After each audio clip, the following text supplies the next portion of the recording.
আসসালামু আলাইকুম viewers, welcome to my channel. আমি কাউসার নূপুর। আজকে নারিকেল পুলি কিভাবে তৈরি করতে হবে সেটা দেখাবো। অনেকেরই পিঠা বলে যে ক্রিস্পি হয় না। দেখেছেন এর ভিতরটা কতটা রসালো আর উপরটা দেখুন যে কতটা ক্রিস্পি।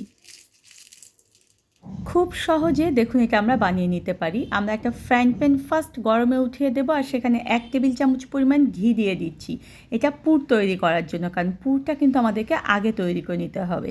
আর এভাবে ঘি দিলে পুরের মধ্যে একটা ঘিয়ের ফ্লেভার থাকে আর তখন খেতে ভালো লাগে।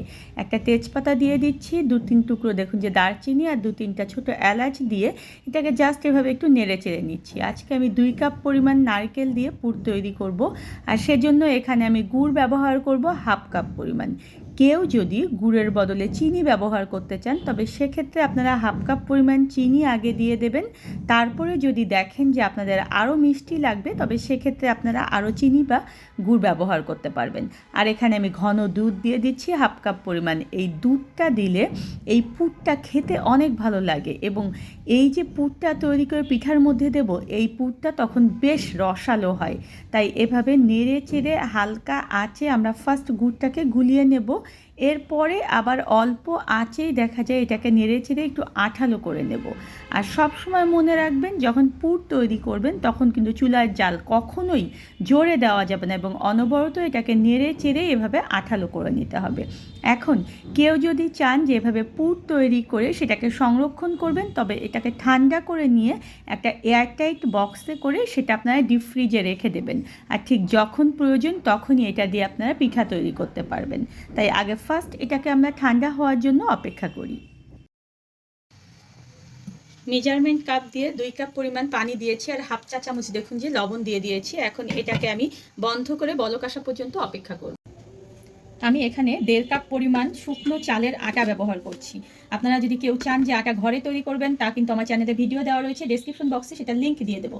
আর এখানে আমি দিয়ে দিচ্ছি 1/2 কাপ পরিমাণ আটা বা ময়দা যে কোনোটা এখানে ব্যবহার করতে পারবেন, কোনো সমস্যা নাই। এভাবে আটা বা ময়দা চালেরটার সঙ্গে মিলিয়ে দিলে পিঠাটা কিন্তু ফেটে যায় না। এটা কিন্তু একটা টিপস।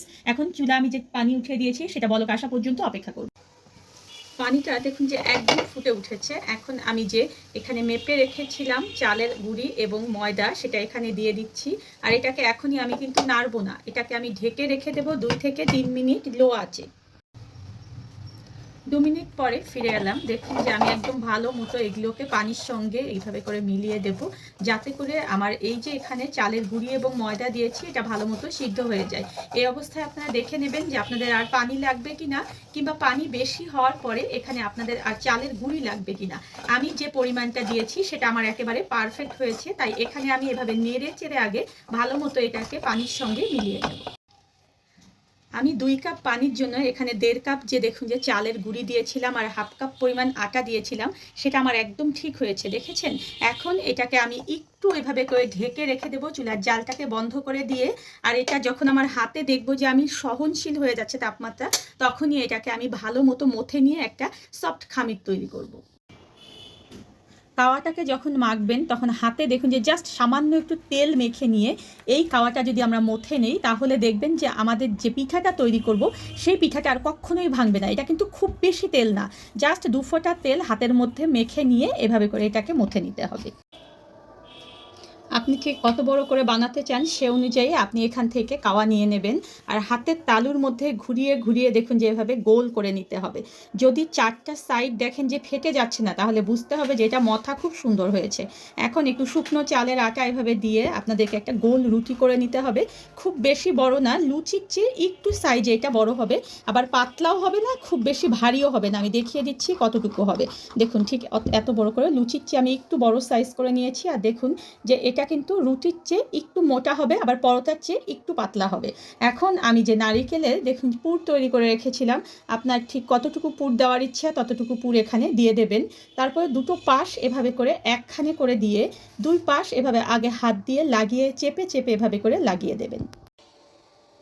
এখন দেখুন যে ঠিক এইভাবে করে ভাঁজ দিয়ে দিয়ে ঠিক এইভাবে করে করে এটাকে সুন্দর একটা ডিজাইন করে নেবেন। ঠিক এইভাবে দেখুন উপরের দিক থেকে থেকে এইভাবে করে দিলে একটার গা থেকে আরেকটা দেবেন, দিয়ে দিয়ে সুন্দর একটা ভাঁজ তৈরি করে একদম পিঠাটাকে পুরোটা দেখুন যে এইভাবে করে দিয়ে দেবেন। দেখেছেন? ঠিক এইভাবে করে আমি দেখিয়ে দিচ্ছি আরও একটা বানিয়ে। আমি ঠিক আমার পরিমাণ মতো ওখান থেকে নিয়ে দেখুন যে হাতের তালুতে এভাবে করে ঘুরিয়ে ঘুরিয়ে এটাকে গোল করে নিচ্ছি। তারপর একটু শুকনো আটা এভাবে ছিটিয়ে দিয়ে আমি এটাকে একটা লুচির চেয়ে বড় সাইজ করে রুটি করে নিচ্ছি। রুটিটা দেখুন যেভাবে হাতের উপরে নিয়ে আমি যতটুকু পুর দিতে চাই ততটুকু দিয়ে দুটো পাশ দেখুন যে এভাবে আগে লাগিয়ে নিচ্ছি। এখন ঠিক দেখুন যে এইভাবে করে ভাঁজ দিয়ে দিয়ে আমি এটাকে সুন্দর মতো দেখুন যে একটা ডিজাইন করে দিচ্ছি। আর এটা কিন্তু খুবই সহজ। দেখুন এইভাবে করে এই যে দেখুন এইভাবে করে আস্তে আস্তে জাস্ট এইভাবে করে মুড়িয়ে দিলেই কিন্তু ভাঁজটা হয়ে যাবে। আর দেখেছেন কত সুন্দরভাবে এটা ডিজাইন হয়ে গেল। এভাবে করে আমি আমার সবগুলো পিঠা আগে বানিয়ে নেব। সবগুলো দেখুন যে পুলি পিঠা আমার কিন্তু বানানো শেষ হয়ে গিয়েছে। এখন এটা চলুন ভাজতে চলে যাই। তেলটা যখন দেখবেন যে কড়াইয়ে দিয়ে গরম হয়ে যাবে, এটা কিন্তু খুব বেশি গরম করা যাবে না তেলটাকে, তাহলে কিন্তু পিঠার উপরটা দেখা যায় লালচে হয়ে যাবে, ক্রিস্পি হবে না। তাই এখানে তেলটাকে হালকা গরম করার পরে এটাকে আমি দিয়ে দিচ্ছি। দেওয়ার পরে আমি মাঝারি আঁচে পিঠাগুলোকে উল্টিয়ে পাল্টিয়ে একেবারে ক্রিস্পি করে ভেজে নেব। উল্টিয়ে পাল্টিয়ে একেবারে দেখুন যে গোল্ডেন করে আমি পিঠাগুলোকে ভেজে নিয়েছি। আর এটা কিন্তু এতটা ক্রিস্পি আর এত সুন্দর দেখতে। ঠিক এইভাবে যদি আপনাদের পিঠাগুলো আপনারা তৈরি করেন তাহলে দেখবেন যে আপনাদের পিঠাগুলো দেখবেন এরকম একেবারে নিখুঁত হবে আর একেবারে ক্রিস্পি হবে। আমি একটা ভেঙে আপনাদেরকে দেখাচ্ছি যে এটা আসলে কতটা ক্রিস্পি। অনেকেরই পিঠা বলে যে ক্রিস্পি হয় না। দেখেছেন এর ভিতরটা কতটা রসালো আর উপরটা দেখুন যে কতটা ক্রিস্পি। ধন্যবাদ সবাইকে আমার সঙ্গে থাকার জন্য। আর আমার পরবর্তীতে আরও নতুন কোনো ভিডিও পেতে হলে প্লিজ আমার চ্যানেলটা সাবস্ক্রাইব করবেন।